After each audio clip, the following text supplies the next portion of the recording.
Come, all of you, to worship. Some of you are dialing and streaming in, sitting at your kitchen table with a laptop or a phone, giving your pets an old dog, waiting for table scraps, a good scratch under her chin. We know there are a myriad of other things you could be doing that may still even be calling you, yet you are here at Eastrose's YouTube site, and you are here, those of you who brought your bodies into the sanctuary here at home. Regardless of how you manifest, you come. Some of you with aching hearts, others with joy that lights you from within. All of us here with a hunger to feel we are part of a larger life, a larger witness, a communion of love, joy, and wholeness. Come then come and become a community of worship.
Shalom means both peace and God.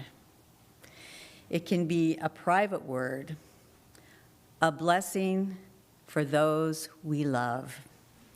But it is, at its richest, a word for community. For true shalom, a community must have justice, care for children and for the elderly, respect for women, dignified work, healthy food. Shalom's root is wholeness. And its wish is that the community be made whole. As the flame ignites, let its brightness show us the way to shalom.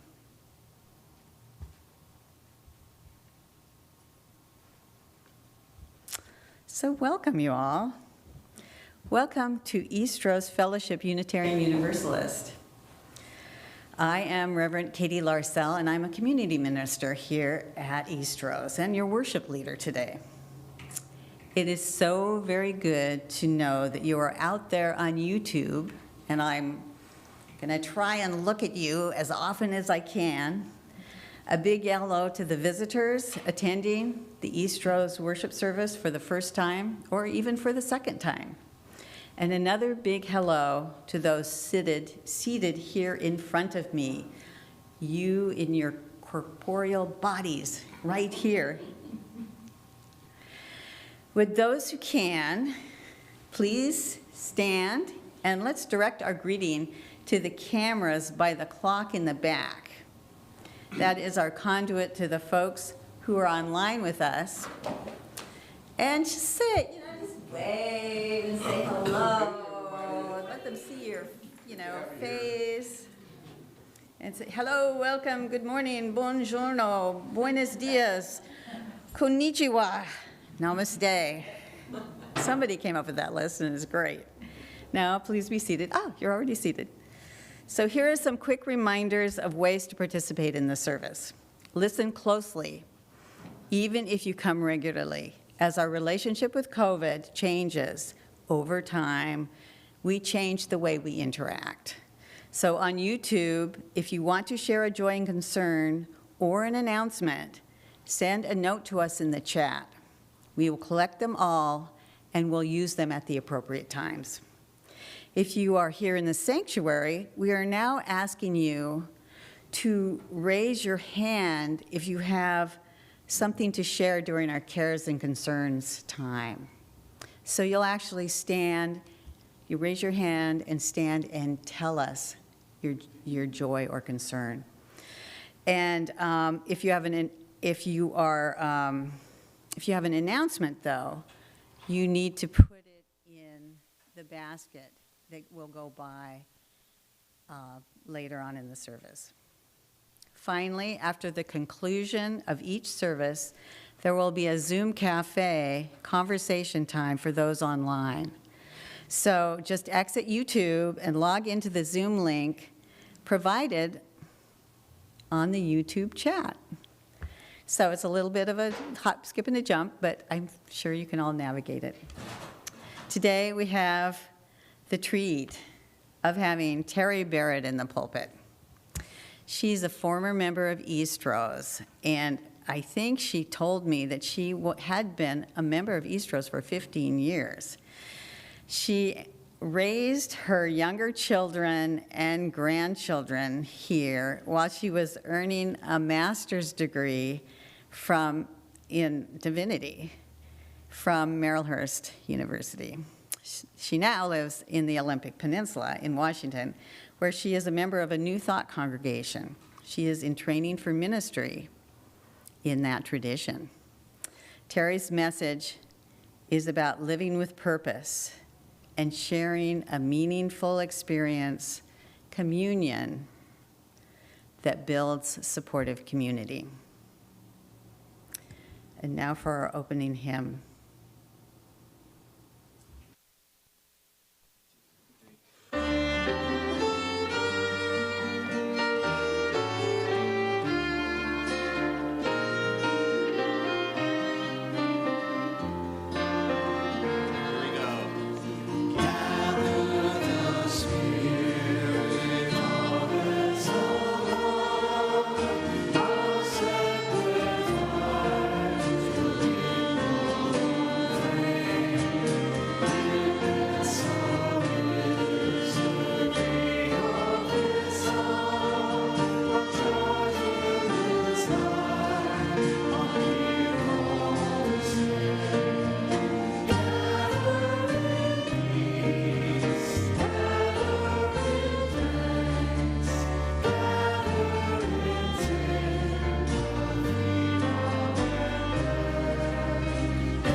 abundance of our lives, which then become a practice of generosity, offering our resources towards the task of building a more compassionate and just world.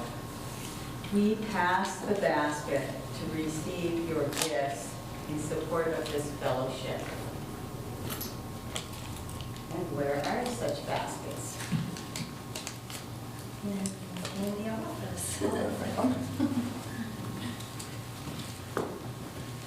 You guys don't have to worry about these things. We pass the basket to receive your gifts in support of this fellowship and in support of our sharing partner this quarter, East County Rising Community Projects. East County Rising Community Projects. What a great organization. This is a grassroots organization energizing East Multnomah County residents to create equitable living communities centered on rising communities of color, eager to enrich our cities and step into leadership. Katie, is the... Yes, I'm going to say that again. East County Rising Community Project, ECRCP, is a grassroots organization energizing East Multnomah County residents to create equitable living communities centered on rising communities of color, eager to enrich our cities and step into leadership. For those participating online, you can find donation options on the screen through the Eastrose website. Here in the chapel, as the basket goes by, remember you can also put in announcements. First-time visitors, you are our guests. First-time visitors, you are our guests. Please let the basket pass. Your presence today is your gift to us. We are grateful for the spirit of generosity that lives in so many forms, generosity of time, talent, and willingness to serve. The gifts of the congregation will now be most gratefully received. So you come, some of you with aching hearts, others with joy that lights you from within. We will now share our joys and sorrows in a communion of sharing. I invite you to put your hand over your heart. I get goosebumps sometimes when I do this. Put your hand over your heart and feel that heart connection that we have even across space, even across time, with each other. Take a deep breath and just feel your body.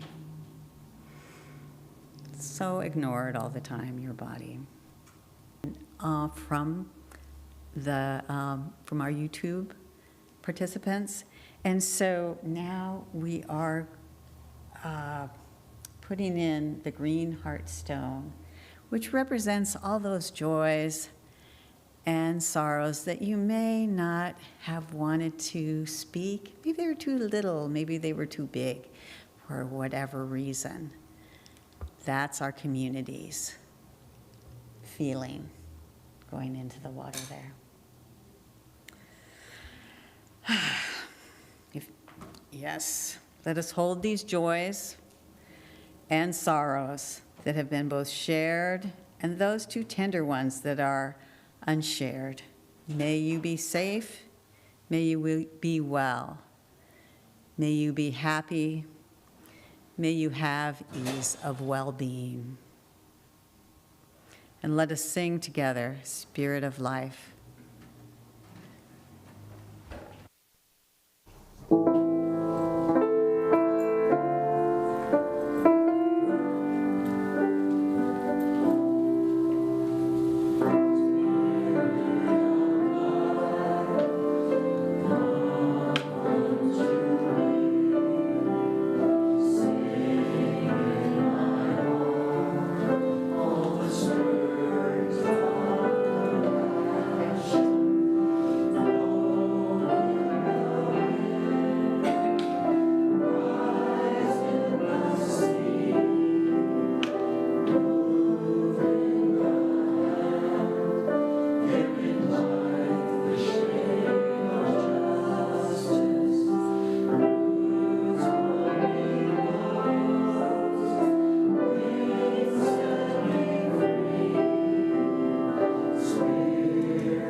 that song. It's been a while. I have a reading to share with you today by Katie.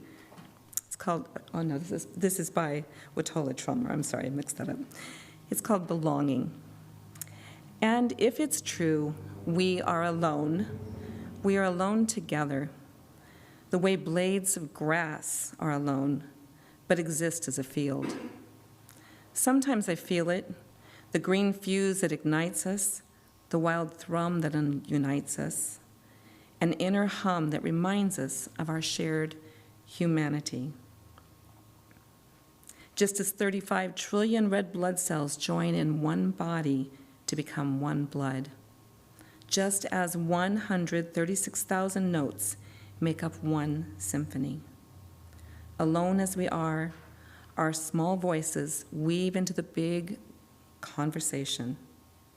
Our actions are essential to the one infinite story of what is to be alive. When we feel alone, we belong to the grand communion of those who sometimes feel alone.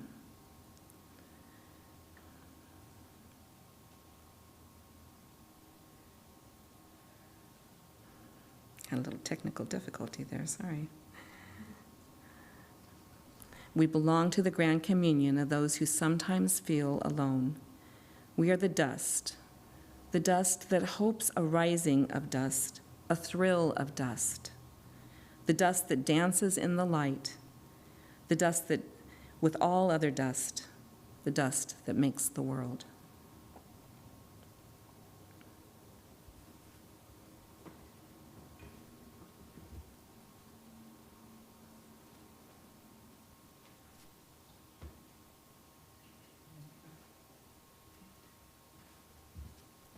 Well, let me just make an exit and an entrance again. I'm next. All right, I want to start by saying how glad I am to be here. It's so neat to see faces. So nice to know people are out there that I haven't seen for a while that I remember. So I want to talk about communion today. As a member of Eastrose here for 15 years, I participated in the flower communion. Sounds like there hasn't been one of those for a while. And I loved that ritual. We all brought flowers in from all over, all different flowers. And the kids got to participate. They were loaded in a basket, and the kids came down the aisles and shared them, and we all took a flower different than we started with. It was just a really simple way of sharing what we brought and what we came home with, what we were given. So I always enjoyed that. I enjoyed that the way the kids were included in that ritual. One of the things I loved about Eastrose was there were people with all kinds of differences, but we celebrated those differences, and we respected each other. Eastrose is a support of a fellowship, a community here. My favorite time was Christmas Eve at the candlelight service. I remember that feeling like, okay, now it's Christmas. Once that service had happened, it was beautiful. And I was participating in the choir, so that made it even more special. And I loved the events that we had with music and dancing, and I often kind of had to make a fool of myself and get in there on the dancing. But, you know, once that music started, there just wasn't anything else I could do. My granddaughters loved it here, too. They were young teens, and there was a youth leader, and so they had a really nice place to have a group where they could be heard and they could express what they were thinking and be listened to. That made a difference for them. I started calling them and saying, hey, you want to go to church with me Sunday? And one Sunday they said, yeah, I'll go. And so they started coming, and I would call them and ask them, pick them up. And one Sunday I decided I was going to stay home, which I didn't do very often. Pretty soon I get a phone call from one of the girls that says, Grandma, are we going to church today? Yes, we are. And we were here. The ritual of communion reminds us that we have something to be grateful for. We have that connection with each other. The Hebrews began the ritual with Passover, with a ritual dinner that celebrated the liberation from that bondage to Egypt. Jesus was participating in this Seder dinner with the disciples when he shared with them about what he wanted them to remember about him when he was no longer there with them. The reason I wanted to talk about communion today was because I've noticed the contention and the disagreement and hostility that seems to be so rampant all around us. And it doesn't matter where you go. The Portland news, the Seattle news, we're all experiencing across this country a lot of this kind of thing.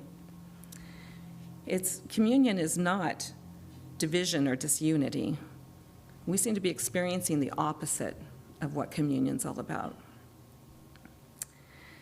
I have a ritual that I started some years ago, one New Year's Eve. It had been a difficult year, and I was writing in a journal, kind of just reflecting back and writing down what I was thinking about.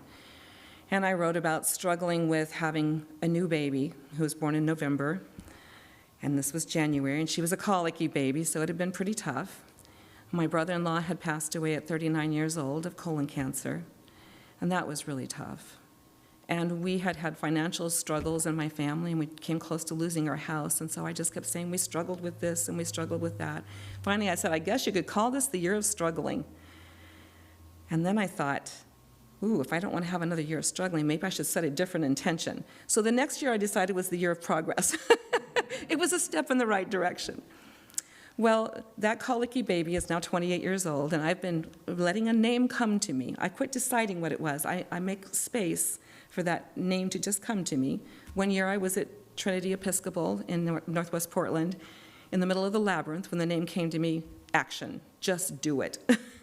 And each year has been something positive and something to focus on. And as I've gone along and I've become a little more aware about it, I've put a little more intention into what the name is. So this year, I left some time open at New Year's, and I read these words. He will have to stop hiding and venture forth into the light to be healed. This represents the movement out of bondage to self-centeredness and into communion with the world at large. Ooh, I got that tingly, excited feeling, and I thought, oh, that's the word, it's communion. So this year has been a really lively one for me, and it's just, I've really paid attention to this. So when I was asked to speak here today, I thought of the flower communion. I thought, ooh, this is the topic I'm going to land on here. What we're talking about is what Carl Jung referred to as the shadow side. It's a part of us that wants to hide and remain unknown. The shadow side is the dark side we try to avoid. But it's really there to let us see the struggle of the human ego that's looking for balance and understanding. Carl Jung said the shadow side's not always the opponent. You know, it's like anybody else that we have to get along with. Sometimes we give in, sometimes we resist, sometimes we offer love, whatever that situation calls for. The shadow side gets hostile only when it's ignored or misunderstood. So it made me think about what we're seeing in our world. There must be some things being ignored and misunderstood because we're seeing a lot of that hostility.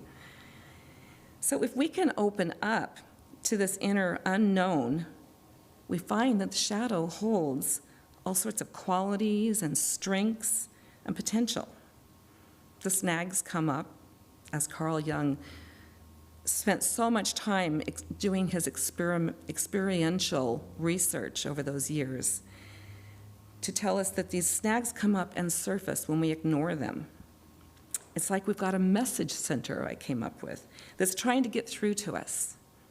We're all so much more than we realize. If we just kind of went along with what is, there'd never be any motivation to do something different. We'd never get to those better places because there's nothing to kind of give us a reason to try something different usually.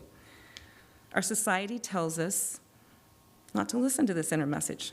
Come buy my products, compete with these people, whatever's being put forth. But don't listen to that inner self. And I'm here to say it's really important to listen to that inner self. The benefits of the shadow side are we have so much more to understand about ourselves than what we realize. There's more going on than we're aware of. It's the getting aware that's really a key ingredient here. For me personally, I had a little experience about this when I had gone through a divorce. And, here at Eastrose, I had so much support with some of these things that were going on in my life at the time. My youngest child was still pretty young. He was about 15, I guess, and was in high school in special ed here at David Douglas School District. So we came up with the thought that maybe we should move out of Portland. There was some difficulties to deal with, and that was maybe one way that might be a good decision to make. So somebody had told me that Sequim was this sunny place, and it was really nice, and I thought, oh, living in the Northwest with more sunshine, I like it. So I took the kids and we went up and visited, and it was a beautiful sunny day. There was exciting little things that happened and little synchronistic things that kind of happened. I thought, oh, this is really fun. I love this place. We went and visited the John Wayne Marina that's up there on the water and had our picnic lunch, and it was a delightful day. But as I was driving home, instead of being excited about the next step, I started thinking, if I just move away, I'm just running away from my problems. That's probably not the responsible thing to do. I should probably just get home and deal with things. But I had some support with that idea that really encouraged me to think twice. And before I knew it, I was making that move. And it was challenging. It was something different. It was off on my own with my two youngest kids. And, though, it worked out. I listened to that, and it worked out. I had some really interesting things that came up that just really kind of gave me that encouragement. Even Nicholas's teacher at the high school said he'll be fine. Just make the move. It'll be good for him. And it was good for him. He had all kinds of exciting things. It was the best thing I could have done for him. If nothing else good happened, he had really good outcomes from it. Looking back, I realized it was a good decision, and I was glad I listened to myself. But how many times do we say, no, not a good idea, and then that's the end of it? I came to experience communion with myself, my family, and my community. Once you open up to some of these ideas and thinking, and you try some of this, new things start to happen, new levels of awareness start to kind of peek up there, and you're never going to be the same again. So it leads you into more and more ideas. When I could stop letting go of the fear and letting that fear run the show, I could really be open and listen to my inner self. My shadow side, well, once it had some light in there, it wasn't such a dark place, and I could listen more carefully. I got the message, and it was a good thing. It was a good thing to do. So getting from the place of fear and struggle to a place of gratitude and joy happens when we get out of our own way sometimes and we open up to some of these new ways of thinking. I had to close my eyes and get quiet and take this in. And let me tell you, it was scary to think about packing up and moving from someplace that I had spent a lot of decades living. For me, it was prayer. For others, it might be a walk in the woods or being out with nature, being by the water, being with other people that you feel safe with. You find that place that gets you to that safe and understanding, where you can really look into those other ways of thinking. When we embrace those doubts and fears, we find that our shadows are often the whispers and callings of the beauty in us that's unaware, that we're unaware of. It's the awareness that is the real advantage here. When we begin to raise our own awareness, we find a way to understand how to live in communion. We start by living in communion with ourselves. And you can't be in communion with yourself if you're not listening and you're fighting with yourself. So once that starts to happen, it starts to change the relationships you're having. You start to have communion with these relationships with family and friends. You don't always have to agree, I've learned, but you can still love and care about people and accept them and still hear them, even if they're speaking words that don't meet my ideas. And then from there, it spreads out into your community, where you have communion more with the community. I mean, when you're out at the grocery store, you've seen the changes that can happen when you're speaking to somebody who maybe is feeling stressed or complaining in line, and you're just calm and understanding, and you listen without reacting. You can see sometimes the reverse that happens just because somebody held that space for them for a moment there. So everything we're doing matters. If we're in communion with ourselves, it's the first little step of communion with the world at large. We can interact with others as well as ourselves with more understanding and kindness. I want to build a world more full of communion. That's where this word has just really taken me. This is the energy I want to be sharing with everything I'm doing. Fear takes us away from this while practicing mindfulness, gives us the awareness to choose a different path. It's good to make a habit of taking time to sit in silence in nature and paying attention. You know, it reminds me of Nelson Mandela. When he went into that prison in South Africa, he was an angry, fairly hostile person. He was kind of a product of the environment he'd grown up in and lived in. But spending that time in that prison, 28 years, he had the time to really start to pay attention and listen to himself in a different way. I'm told that he started to study Gandhi's ways. And by the time he emerged from that prison, he was a changed man. Not only did the light come through in him, he discovered things about him that had always been there. This goodness is with us, even if we don't realize that's what's going on or that what's in there. So when he came out and had that awareness of himself, he raised his own awareness, but he also brought the light to that country. And he even did reconciliation with the community at large, not just protecting the black community. So what a leader he turned into by paying attention and allowing himself to have that awareness raised for himself. So I want to offer us a time to just take a little bit of time for a small practice in mindfulness. And if you're willing, I'd like to ask you to just kind of get comfortable in your seat and close your eyes. Put your feet flat on the floor. And take in a nice slow breath. Breathe out slowly and fully. Just do that a couple more times at your own pace. Can you feel how you start to relax right away? This is so good for us. Relieves that stress. It opens up some space and some room for us to pay attention to ourselves.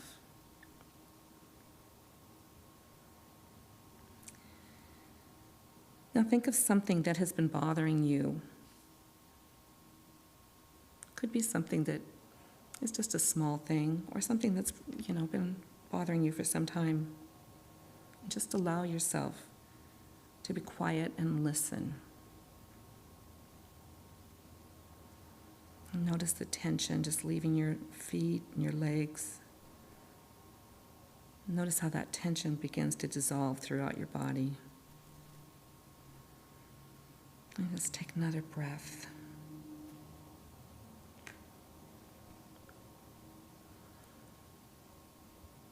Now let the thoughts that are going in your mind quiet. And take another slow breath. And let your mind and your heart come together. There's intelligence in our heart.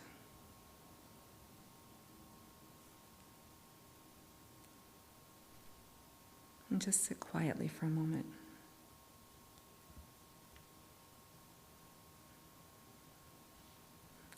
Continue to breathe in and breathe out.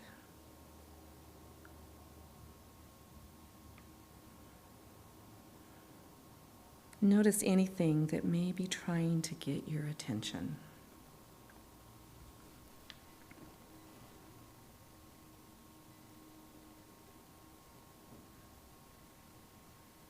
Listen to any message that you may have coming into your awareness.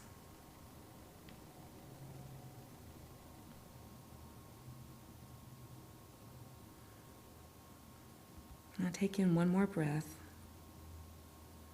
and breathe out slowly.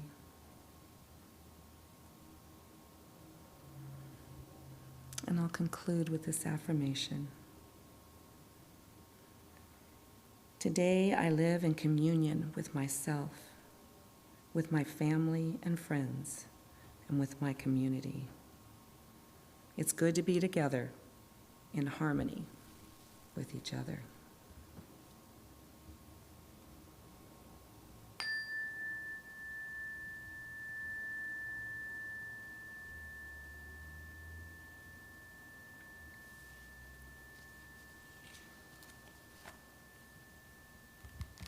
Thank you for participating with me with that.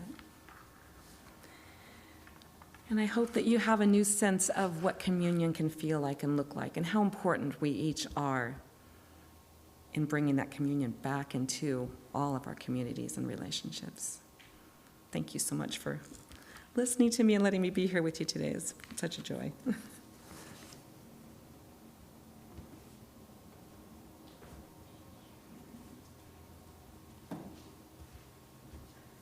Let us sing together. Like to sing.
As we extinguish this chalice, let us commit to the peace of shalom through the daily work of building trust, upholding our commitments, and holding firm with others who falter.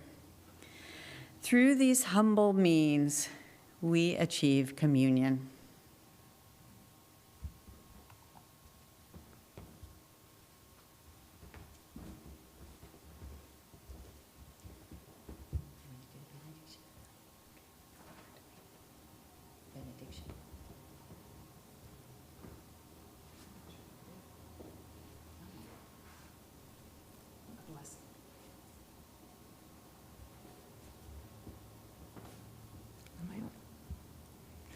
Want to do it together? We bless you all from the bottoms of our hearts. Blessings to you. Thank you. Yes.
Now, I have a whole bunch of announcements here, and they seem to all be important, so I'm just going to get started on them.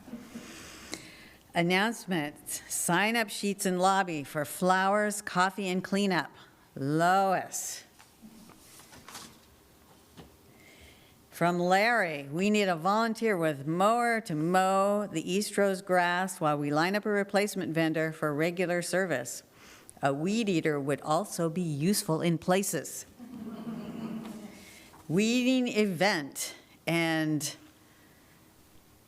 sidewalk cleaning on 179th Street next Saturday at 10 to 12. Who could miss such an event? Our neighbors will appreciate us taking care of our property. Amen. We will skip the next 2 Saturdays of bylaw readings. Hallelujah! And resume on 6/11.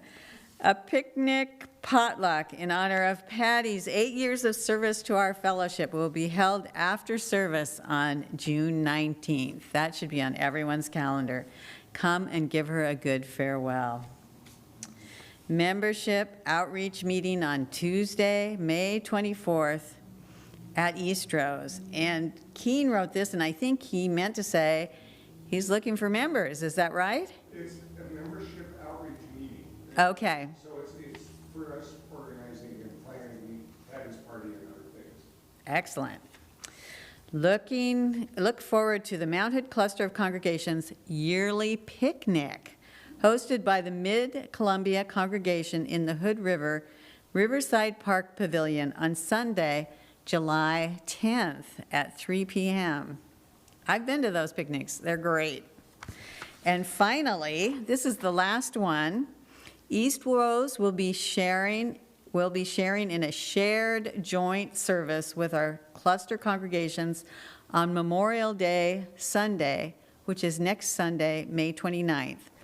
This service is a collaboration among our fellow churches in Hood River, Pasco, and Y East in the Northeast Portland, and Eastrose, of course. The service topic is our complicated relationship with Memorial Day. It will be a Zoom broadcast service only, so don't come to the church. Our building will, oh, no, I read ahead, I didn't read ahead. Our building will be open for gathering here and sharing the broadcast together, as well as online through Zoom. It won't be on our usual YouTube link. The link information will be shared in the pedals and on our website. It's a half hour earlier, 10 o'clock. And it's at 10 o'clock. And the speech choir is performing, our speech choir is performing. And the speech choir is performing, and I'm sure many other people. So, I think I'm done with the announcements. So, thus concludes our service. Folks here in the chapel can now visit with coffee and tea. Folks online can join our cafe conversations by clicking on the link or going to the Eastrose website. And there we go, folks.